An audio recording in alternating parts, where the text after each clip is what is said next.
আসসালামু আলাইকুম প্রিয় বন্ধুরা, প্রিয় দেশবাসী, ব্যাপারী এবং কৃষক ভাইরা, আজকে বিকালে কিন্তু পেঁয়াজের বাজারের যে আমরা তথ্য পেয়েছি, সারা দেশে পেঁয়াজের বাজার বৃদ্ধি পেয়েছে। আমরা বিভিন্ন হাটের বিভিন্নভাবে তথ্য সংগ্রহ করেছি, তথ্য সংগ্রহ করে জেনেছি। আমি অবশ্য আতাইকুলা হাটের ভিডিও দিয়েছি, কিন্তু আতাইকুলা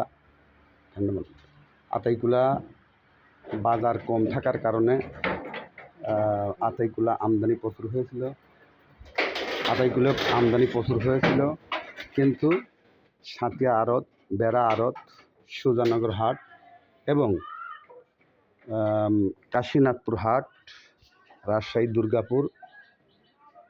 দুর্গাপুর এবং বাংলাদেশের বিভিন্ন জায়গাতে যে হাটগুলি আছে, এই হাটগুলোতে পেঁয়াজের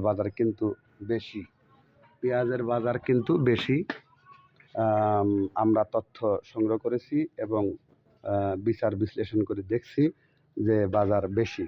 এই জন্য কৃষক ভাইদের এবং ব্যাপারী ভাইদের অবগতির জন্য আমরা আমাদের ভিডিওতে তথ্যটি জানিয়ে দিলাম।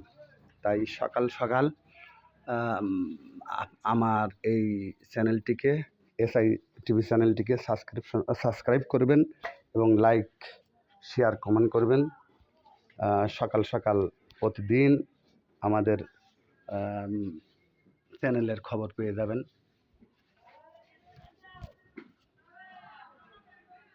এবং ঢাকা এবং রাজশাহী এবং বগুড়াতে আমরা তথ্য নিয়ে দেখছি যে বিভিন্ন আড়তে পেঁয়াজের বাজার কিন্তু বেশি। তাই ব্যাপারী ভাই এবং কৃষক ভাইদের অবগতির জন্য আমরা তথ্যটি শেয়ার করে দিলাম। আপনারা একটু সজাগ দৃষ্টি রাখবেন এবং সেইভাবে বেচাকেনা করবেন। ধন্যবাদ জানিয়ে আমি আজকে আমার ভিডিও শেষ করছি। আসসালামু আলাইকুম ওয়া রাহমাতুল্লাহি ওয়া বারাকাতুহু।